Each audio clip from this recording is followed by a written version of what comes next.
வணக்கம் மக்களே. இன்றைக்கி புரட்டாசி 4வது சனிக்கிழமை. போன வாரம் நம்ம தழுகை போட்டோம் இல்லைங்களா, கோவிந்தா போய் வந்த சொம்பு தாங்க. இதில் இருக்க அரிசியை இன்றைக்கி என்ன பண்ண போகிறோம் அப்படின்றது தான் இந்த விலாகில் பார்க்க போகிறோம். வாங்க, விதவிதமான இடங்களில் போட்டிருப்பாங்க இல்லைங்களா அரிசி. அதனால் அரிசி எப்படி இருக்குது, எவ்வளோ இருக்குது, என்னென்ன பண்ணலான்னு பார்க்கலாம் வாங்க. போன வாரமே சொல்லிட்டேங்க, இந்த காசு எடுத்துன்னு போய் திருப்பதி உண்டியில் போட்டுருவோம். நாங்கள் அடுத்த மாதம் நாங்கள் புக் பண்ணியிருக்கோங்க. அதெல்லாம் நீங்கள் அப்புறமா பார்ப்பீங்க. எல்லாமே திருப்பதி போக போகிறோம் அடுத்த மாதம். தெரியுதுங்களா வெரைட்டிஸு? இது ஒரு அரிசி, இது ஒரு அரிசி. நம்ம வீட்டிலே போன வாரம் சொல்ல மறந்துட்டேங்க, நம்ம வீட்டில் நம்ம கோவிந்தா போகும்போது ஸ்டார்டிங்கில் நம்ம வீட்டுங்க வந்து நாமும் அந்த சங்கு சக்கரம்லாம் வரைவோம் இல்லைங்களா, அதுக்கு பேர் நடுவீடுன்னு சொல்லுவோம். நடுவீடு வச்ச பிறகு இந்த சொம்புக்கு நாமம் போட்டு பூ கட்டி நாம் இதில் அரிசி போட்டு வச்சு தீபாரந்தா காட்டிட்டு நம்ம அடுத்த வீட்டுங்களுக்கெல்லாம் எடுத்துகிட்டு போனோம். 100 500 பணக்காரர் தான் அவர். அப்புறம் இந்த கோவிந்தா போய் வந்த பாத்திரத்தை ஃபுல்லாக நம்ம என்ன சொல்கிறது, அரிசி எடுத்துடக்கூடாது. கொஞ்சம் ஒரு 4 அரிசி அதில் போட்டு வைக்கணும். அப்புறம் இந்த காசுலாம் அதிலே போட்டுறேங்க. எல்லாம் ஏழுமலையானுக்கு தான். நாங்கள் திருப்பதிக்கு போய் ஒரு 1.5 வருஷத்துக்கு மேலே ஆயிடுச்சுங்க. கல்யாணம் ஆன உடனே, அதாவது என் பெரிய பையன் கல்யாணம் ஆன உடனே மருமகள் ஆயிடுச்சுன்னு 2 தடவை போயிட்டு வந்துட்டோம். அதுக்கப்புறமா போகல. அப்புறமா கன்சீவ் ஆன பிறகு நாங்கள் மலை ஏறக்கூடாது அப்படின்றதுனால நாங்கள் யாருமே போகல. இதுக்கு நடுவில் எங்கள் வீட்டுக்காரர் மட்டும் ஒரு தடவை போயிட்டு வந்தார். இந்த வாட்டி தான் நாங்கள் குழந்தையோடு போக போகிறோம். அப்போ போகும்போது இதெல்லாம் சேர்த்துடலாம். போன வருஷத்து அரிசி காசுமே இருக்குது. அதாவது அரிசியில் பார்த்தீங்கன்னா பச்சை அரிசியில் ரேஷன் அரிசியும் ஒரு சிலர் போட்டுருவாங்க இல்லைங்களா. அந்த ரேஷன் அரிசியை நம்ம வந்து புளியோதரைக்கு போட்டோம்னா சரியாக வராதுங்க. அது மாவு அரிசி மாதிரி இருக்கும். அதுதான் பார்க்குறேன். எல்லாமே நல்ல அரிசியாக தான் இருக்குது. நல்ல அரிசி இல்லாமல் ரேஷன் அரிசி நிறையா கலந்துட்டு இருந்தால் குழஞ்ச மாதிரியான சாதம் தான் செய்ய முடியும். தயிர் சாதம், வெண்பொங்கல் அப்படி தான் செய்ய முடியும். இல்லை போட்டு ஒரு பார்த்து வடித்து எடுத்து செஞ்சிடலாம் அப்படின்னாலும் பரவாயில்ல. இது எல்லாமே நல்ல சாப்பாட்டு அரிசியாக தான் இருக்குங்க. காசு எதுனா இருக்கான்னு பார்க்குறேன். எடுத்துட்டேன் எல்லாமே.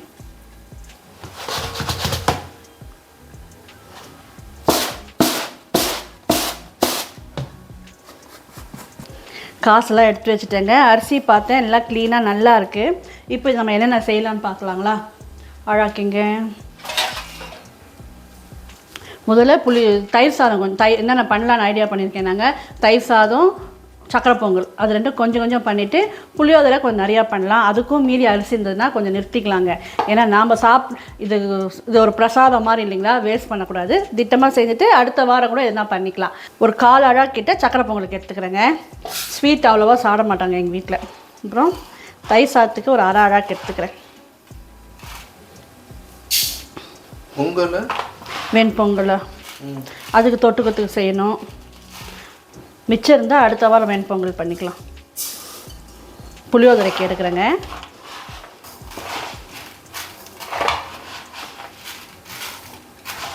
மூணு அழாக்கே போட்டுடலாமா? இல்லை, இது அடுத்த வாரம் இது வெண்பொங்கல் செய்யறதுக்கு நிறுத்திக்கிறேன். இது அடுத்த வாரம் வெண்பொங்கல் செய்யறதுக்கு நிறுத்திக்கிறேங்க. ஒரு 2.25 அழாக்கு வரலாம் வந்து புளியோதரைக்கு போட்டிருக்கேன். இப்போ இதை என்ன பண்ணலாம், இன்னொரு பாத்திரத்தில் போட்டு பத்திரமா எடுத்து வச்சிடணும். ஃப்ரிட்ஜில் வேணாம், வெளியே பூஜை ரூமில் வச்சா தான் அரிசியில் நமக்கு டிஃப்ரெண்ட் தெரியும். இதேமே பூஜை ரூம்லேயே வச்சுருவேங்க. இப்போ இதெல்லாம் கழுவி ஊற வச்சிடலாம். அதுக்கப்புறம் புளி ஊற வைக்கணும். இது புளியோதரைக்கு கடலப்பருப்பு வடை போடுறதுக்கு கடலப்பருப்பு ஒரு 1.5 அழாக்கு ஊற வச்சுருக்கேங்க. இப்போ இதெல்லாம் கழுவி வச்சிடுறேன். சில சமயம் இந்த நம்ம பூ கட்டுறோம் இல்லைங்களா, அதெல்லாம் கூட விழுந்துட்டுருக்கோம். அதெல்லாம் பொறுக்கி எடுக்கணும். எங்கள் வீட்டில் இப்படி தாங்க பண்ணுவோம். நீங்கள் வந்து கோவிந்தா போவிந்த அரிசியை என்ன பண்ணுவீங்கன்னு எனக்கு கமெண்ட்டில் சொல்லுங்கள். ஒருத்தரை பார்த்தேன், இன்னொரு வீடியோவில் பார்த்தேன். அன்றைக்கி கோவிந்தா போய் வந்து அந்த அரிசியிலே தழுகை சாதா குழைய வடித்து தயிர் போட்டு வைப்போம் இல்லைங்க, தயிர், வெல்லம், வாழைப்பழம் அது மாதிரி பண்ணியிருந்தாங்க. அரிசி கழுவி ஊற வச்சுட்டேங்க. அப்புறம் பார்த்திங்கன்னா இது வந்து கொஞ்சம் பாயசம் பண்ணிக்கலான்ட்டு சேமியா பாயசத்துக்கு பால் காய வச்சுருக்கேன். இது பார்த்திங்கன்னா நம்ம வீட்டு அரிசி, அதாவது வீட்டில் இருக்கிற அரிசியை எடுத்து சும்மா கொஞ்சமாக அரிசி கழுவி சாதத்துக்கு வச்சுருக்கேன். இது பருப்பு போட்டிருக்கேன். கோவிந்தா போய் வந்து அரிசி இல்லாமல், சாப்பாடு இல்லாமல் நான் வந்து வீட்டில் வந்து என்னுடைய பழக்கங்க, கொஞ்சம் சாதம் பருப்பு வச்சு சாமி கும்பிடுவேன். அப்போ வந்து சாதம் வெந்துட்டுருக்கு, பால் காஞ்சிடுச்சிங்க. இதை இறக்கிடுறேன். இந்த கடாய் பார்த்திங்கன்னா இப்போ நம்ம சேமியா சக்கரை பொங்கலுக்கு அரிசி பருப்பு வறுத்துட்டு அப்புறம் சேமியா வறுத்து இதில் கொட்டிக்கலாம்.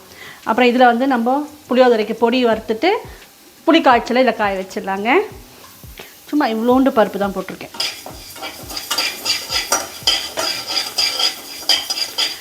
நம்ம சக்கரை பொங்கலுக்கு அரிசி எடுத்ததே 1/4 அழகு தாங்க.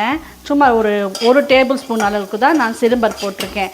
ரொம்ப பருப்பு போட்டுட்டோம்னா நமக்கு நெய் நிறைய இழுக்குங்க.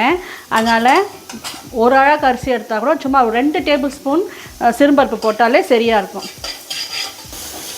சிறுபருப்பு கொஞ்சம் செவக்க வறுப்பட்டதும் நம்ம எடுத்து வச்சிருந்த அரிசியை சேர்த்து லேசாக வறுத்துட்டேங்க.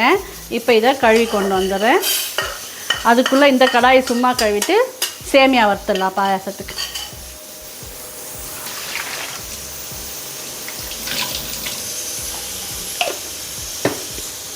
பெட்ஷீட் போடணுமாம்மா? ஏன்னா சக்கரை பொங்கல் பாயாசம் ரெண்டுத்துக்குமே சேர்த்தே நான் முந்திரி பருப்பு வறுத்துறேங்க. முந்திரி பருப்பு வறுத்தா போடுறதுக்கு ஒரு பாத்திரம் ஒட்டு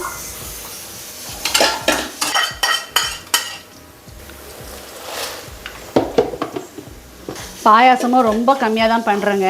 அரிசியில் பாயாசம் பண்ணலாம், அது கூட பண்ணலாம். அது இன்னொரு தாட்டி நான் பண்ணி காட்டுறேன். பாஸ்மதி அரிசியோ இல்லை சீரக சாம்பா அரிசியோ சும்மா ஒரு கை இல்லைன்னா 1 டேபிள் ஸ்பூன் ஊற வச்சுட்டு தேங்காய் போட்டு கூட அரைச்சி செஞ்சால் அதுவும் பாதாம் கீர் மாதிரி சூப்பராக இருக்கும். தலை கூத்துறங்களா, நான் பேச பேச என் காது அடைக்குது, எனக்கே சத்தம் கேட்குது. நம்ம அதுக்குள்ளே இந்த பக்கம் பாயாசம் ஏற்றிட்டு இங்கே தயிர் சாதம் போட்டலாம். புளியோதரைக்கு புளி ஊற வச்சுருந்தேங்க, அதை லைட்டாக சூடு பண்ணிக்கிட்டேன். இப்போ நம்ம புளியோதரை பொடி அரைச்சிக்கலாம். அதுக்குள்ளே கொஞ்சம் ஸ்டவ் தேவைப்படுதான் மருமவளுக்கு. இப்போ வந்து நம்ம பால்லேயே சேமியா வேக வச்சுருக்கோங்க. இந்த மாதிரி வேக வச்சு பாயசம் பண்ணிங்கன்னா சூப்பராக செம்ம டேஸ்ட்டாக இருக்கும். இன்னும் மில்க் மேடு ஊற்றின மாதிரி இருக்கும். இப்போ பாயசம் சேமியா ஓரளவு வெந்திருக்குங்க. சக்கரை சேர்த்துடுறேன். அப்புறம் என்னது எங்கள் சவுண்டு?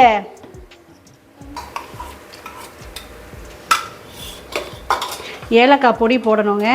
நம்ம ஏலக்காய் பொடி ஆயிடுச்சு, நான் அரைச்சி வச்சுருந்தது ஆயிடுச்சு. சக்கரை பொங்கலுக்கு நுணுக்கும் போது இதுக்கும் சேர்த்து நுணுக்கி போட்டுடலாம். சும்மா ரொம்ப கம்மியாக தான் இருக்குது பாயாசம். சும்மா ஒரு சிட்டிக்கு அளவு பச்சை கருப்பரை போட்டுறேன். நீ வாமா, தண்ணி காய வைக்கணும். நீ தயிர் சாதம் அப்படின்றதுனால கொஞ்சம் சாதம் குழைய வேகட்டுங்க. இப்போ வந்து நம்ம பருப்பு இருந்த குக்கர்லேயே வந்து சக்கரை பொங்கலுக்கு போட்டிருக்கேன். இது இந்த பக்கம் வந்து புளியோதரைக்கு பொடியை வறுத்துக்கலாங்க. பருப்பில் இப்போவே ஞாபகமாக உப்பு போட்டுறேன். அப்புறம் சக்கரை பொங்கலுக்கும் கொஞ்சம் உப்பு போட்டுறேன். லைட்டு புதுசாக இருக்குது. போன வாரம் போட்டேன் இல்லைங்களா இந்த பையனை அடிக்கிறதுக்கு, அது உடஞ்சி போச்சு. புதுசாக வாங்கி கொடுத்தாரு. ஒரு 2 டேபிள் ஸ்பூன் இருக்குங்க முழு தனியாக பொடி வறுக்கிறதுக்காக போட்டிருக்கேன். நம்ம நிறைய வீடியோஸ் போட்டிருக்கோங்க புளியோதரைக்கு. அதாவது நான் பார்த்த வரலாம் புளியோதரை எப்படி பண்ணுவாங்கன்னா, தாளிச்சிட்டு கடாயில் அந்த புளியோதரைக்கு தேவையானது கடலைப்பருப்பு, கடுகு என்னென்ன போடணுமோ தாளிச்சிட்டு அதிலே புளி காய்ச்சல் ஊற்றி நல்லா கொதிக்கிட்டோம் சுண்டட்டோன்ட்டு நம்ம அரைச்சி வச்சுருந்த பொடியும் அதிலே போட்டு கொதிக்க வச்சு அப்புறம் அதில் புளியோதரைக்கு சாதம் கலர்ற மாதிரி நான் பார்த்தேங்க வீடியோஸ் எல்லாம். நாம் அப்படி பண்ண மாட்டோம். பொடியை வறுத்து தனியாக அரைச்சி வச்சுப்போம். அப்புறம் புளி காய்ச்சல் போட்டு நல்லா கொதிக்கட்டோன்னு சுண்டட்டோன்ட்டு தனியாக ஒரு கடாயில் தாளித்து இதை மாதிரி தனித்தனியாக பண்ணும்போது அந்த பருப்புலாம் கிறிஸ்பாக இருக்கும். பொடியோட வாசனையும் நல்லா அந்த தனியா வாசனை தூக்கலாக சூப்பராக இருக்குங்க. நீங்கள் எப்படி செய்வீங்கன்னு கமெண்ட்டில் சொல்லுங்கள். வேறு மாதிரி செய்வீங்கன்னா இந்த மாதிரி ஒரு தாட்டி செய்து பாருங்கள், சூப்பராக டேஸ்ட்டாக இருக்கும். கொஞ்சமாக 1/4 ஸ்பூன் மிளகு, 1/4 ஸ்பூன் சீரகம். கடலைப்பருப்பு நிறைய பேர் வறுத்து போடுறது நான் பொடியில் பார்த்துருக்கேங்க. நானும் ட்ரை பண்ணேன். அது போட்டோம்னா என்னம்னா அந்த பொடி வந்து ஒரு மாதிரி என்ன சொல்கிறது, சாம்பார் பொடி மாதிரி ஆகிடுதுங்க. அந்த இந்த டேஸ்ட் வர்றதில்ல. நான் அதனால கடலைப்பருப்பு போடுறது இல்லைங்க. தனியா நிறையா, காஞ்ச மிளகா காரத்துக்கு தகுந்த மாதிரி 1/4 ஸ்பூன் மிளகு, 1/4 ஸ்பூன் சீரகம், கொஞ்சமாக ஒரு 4 வெந்தயம், இல்லை இதை கூட 1/4 ஸ்பூன் சொல்லலாம்னு நினைக்கிறேன். இந்த வெந்தயம் எதுக்கு போடுறதுன்னு கேட்டிங்கன்னா, புளியோதரை வந்து ஒரு சிலருக்கு சூடாகும். புளின்றது ஒரு சூடு தானேங்க. புளியோதரை சாப்பிட்டா நிறையா சாப்பிட்டா வயிறு வலிக்குதுன்ற மாதிரி ஃபீல் பண்ணுறோங்களா, இந்த வெந்தயம் போட்டோம்னா நமக்கு குளிர்ச்சியாக இருக்கும். இப்போ காஞ்ச மிளகா ஒன்றா வறுக்கலாம்ல, சூடு போகாதா? ஒன்று ஒரு டெக்ஸ்சர்.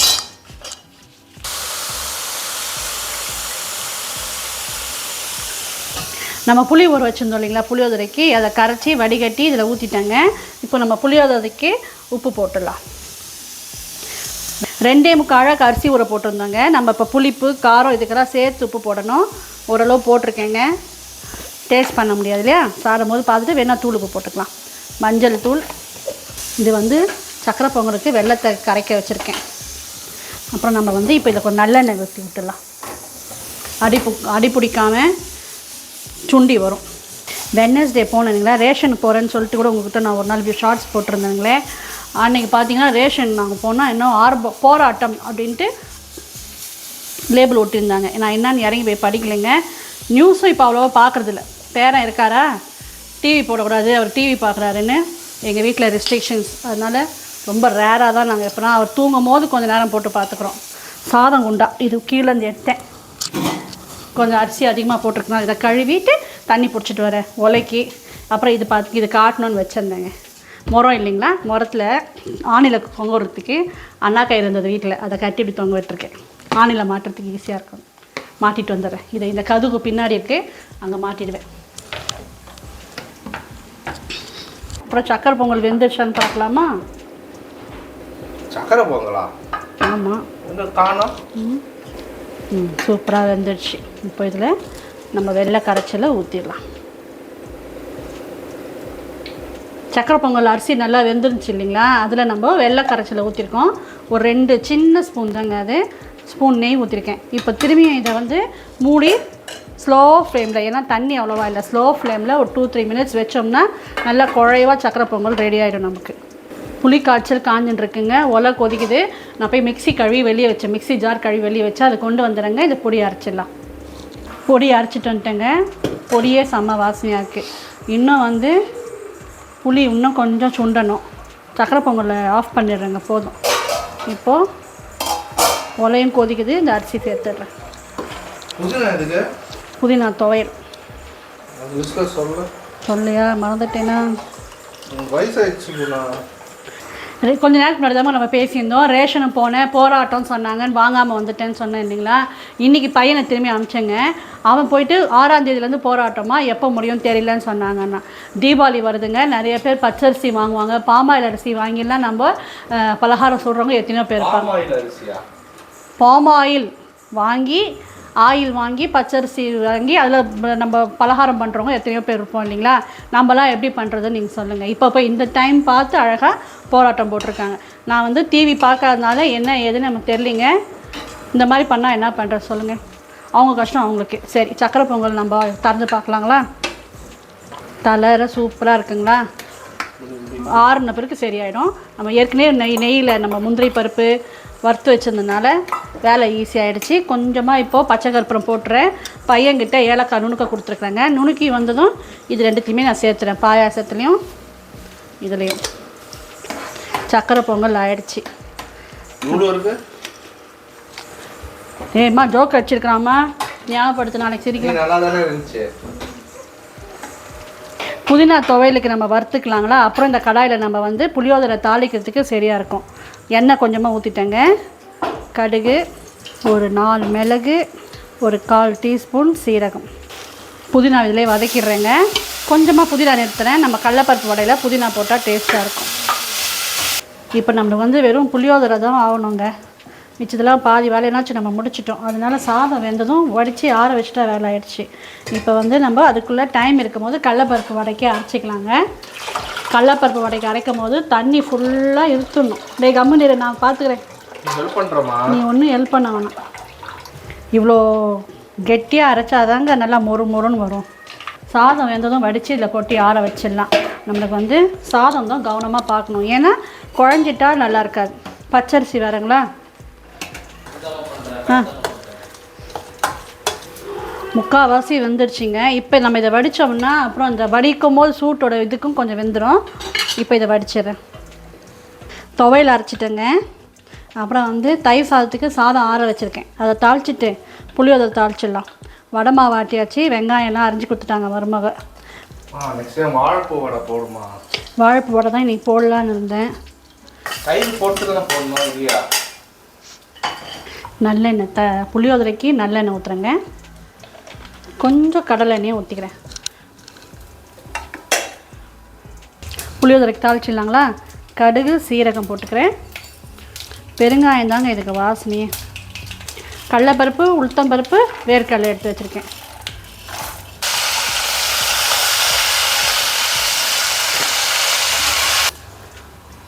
புளியோதரை கலரிக்கலாங்களா? நம்ம தாளித்தது கடலைப்பருப்பெல்லாம் இருக்குது, புளி காய்ச்சல் இருக்குது, பொடி இருக்குது. நான் ஏற்கனவே சொன்ன மாதிரி இந்த மாதிரி ஒரு தாட்டி செஞ்சு பாருங்கள், செம்மையாக இருக்கும். பருப்பெல்லாம் கிறிஸ்பாக இருக்கும். 2-3 பேர் இதை செஞ்சு பார்த்துட்டு சூப்பராக இருக்குது அப்படின்ட்டு எனக்கு ஃபோன் பண்ணி கூட சொல்லியிருக்காங்கங்க. நீங்களும் ட்ரை பண்ணி பாருங்கள். அப்புறம் வந்து பொடி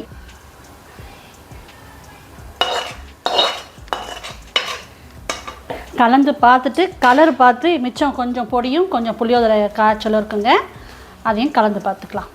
எனக்கு இந்த கரண்டியில் கலர்றது கொஞ்சம் கஷ்டம், கை தான் வாட்டும். ஆனால் சாதம் இன்னும் சூடு ஆறலை. நிறைய பேர் பேபி சீரியஸ்க்காக வெயிட் பண்ணிட்டுருப்பீங்க. 2-3 பேர் சீமந்த வீடியோக்காக வெயிட் பண்ணுறோன்னா சொல்லியிருந்தீங்க. ரொம்ப சாரிங்க. நான் சொன்னேன்ல காலையில் இப்போ ஒரு வாரமாக யோகா பண்ணிட்டுருக்கேன்னு. காலையில் ஏந்துக்கிறதுனாலையோ இல்லை புதுசாக யோகா பண்ணுறதுனால என்னவோ தெரியலங்க, டே ஃபுல்லாக ரொம்ப டயர்டாகிடுறேன். அப்புறம் வந்து பையனோட நான் போய் உட்காந்தாதான் அவன் எடிட்டிங் பண்ணுறதுக்கு யூஸ்ஃபுல்லாக இருக்குங்க. அவன் என்னமோ கூப்பிட்றான் வாமா வாமான்னு. என்னால் முடியலைங்க, கொஞ்சம் ட்ரௌஸியாக இருக்குது, டயர்டாக இருக்குது. நாளைக்கு வரண்டான்னு அப்படியே ஏமாற்றிங்கிறேன். அதுக்கு நடுவில் நமக்கு தீபாவளின்றது சீக்கிரம் வந்துடுச்சிங்க. தீபாவளி இது பலகாரம் நான் ரொம்ப பண்ண போகிறது இல்லைங்க. நோன்பு இருக்கிறவங்களாம் வந்து நம்ம வந்து இந்த சோமாசு பாதுஷா இதெல்லாம் பண்ண மாட்டோம், அதர்சம் பண்ணுவோம் இல்லையா.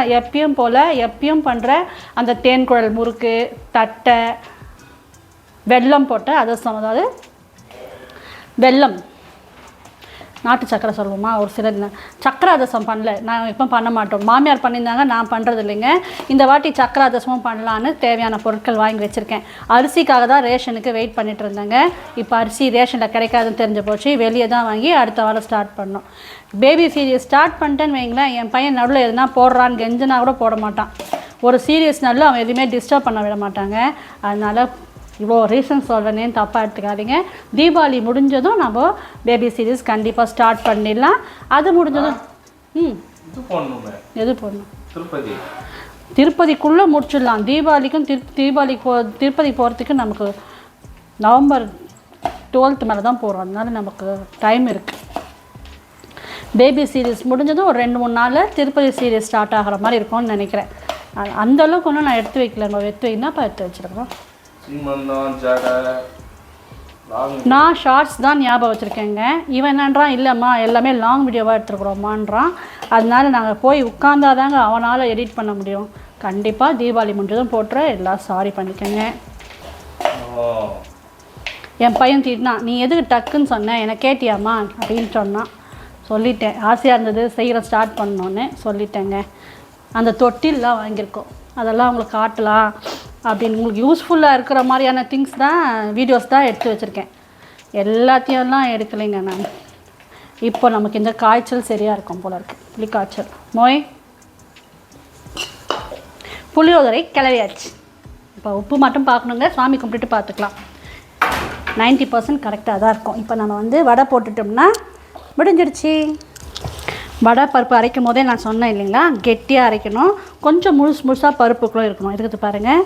அப்புறம் வந்து இன்னும் கூட கெட்டியாக அரைச்சா செம்ம டேஸ்ட்டாக வரும். கொஞ்சம் வழி விடுமா, அவனை இது அரிசி டப்பா சக்கரை டப்பா எடுத்து உள்ளே வைமா. இது கூட கொஞ்சம் சிறும்பருப்பு போட்டால் நல்லாயிருக்கும்.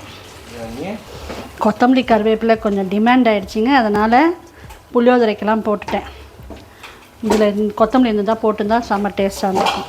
சுவாமி கும்பிட்ற மாதிரி இல்லைன்னா இதிலே பட்டை லவங்கம் சோம்பெல்லாம் நுணுக்கி போட்டோம்னா அது ஒரு டேஸ்ட்டாக சூப்பராக மசால் வடை மாதிரி இருக்கும்.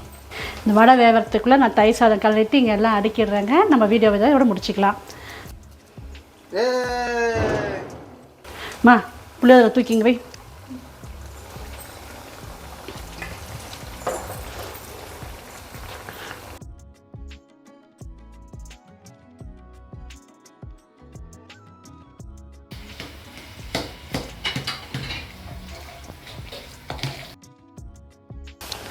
நின்று சுடுற பதமும் ஒன்று இங்கே நிற்கணும். இதெல்லாம் வேலையை பார்க்குறதுல கொஞ்சம் செவந்து போய் செவராமல் ப்ராப்பராக இல்லாமல் ஈவனாக இல்லாமல் இருக்குது. பருப்பு எனக்கு பருப்பு இந்த தடவை பருப்பு உனக்கு தான் வச்சுருக்கேன். ஒயிட் ரைஸ் இருக்கா? இருக்கு. ரித்திக் சாப்பிட ஆரம்பிச்சோன்னா நானும் வந்து அந்த இன்னும் பருப்பு சாதம். அதாவது சம்சாரம் அந்த மின்சாரத்தில் சொல்வா ஊசி எடுத்து ஊற்றினா வாயுவாக வெளியே வரும். அது மாதிரி உனக்கு ஊசி எடுத்து ஊற்றினா வாயுவாக வெளியே வரும். முதுகு வலியில் அவஸ்தைப்படுற பருப்பு வடையும் போட்டாச்சுங்க. நம்ம பிளான் பண்ண மாதிரி சமையலெல்லாம் முடிச்சிட்டோம். என்னென்ன பண்ணியிருக்கோன்னு இப்போ பார்த்துட்டு சர்வ் பண்ணுறதும் நெய்வேத்தியம் பண்ணுறதும் ஷார்ட்ஸில் பார்க்கலாம் வாங்க. கடலைப்பருப்பு வடை, அப்புறம் பெருமாளுக்கு உகந்த சக்கரை பொங்கல் நல்லா தலைன்னு செஞ்சுருக்கேங்க. நெய்யோட ஸ்பூன் இதிலே வச்சுட்டேன். நல்லா தாராளமாக கொஞ்சம் நெய் விட்ருக்கேன் இந்த வாட்டி பெருமாளுக்கு. தலைன்னு சக்கரை பொங்கல், அப்புறம் சாதம் நெய் பருப்பு, அப்புறம் சேமியா பாயாசம், அப்புறம் புளியோதரை.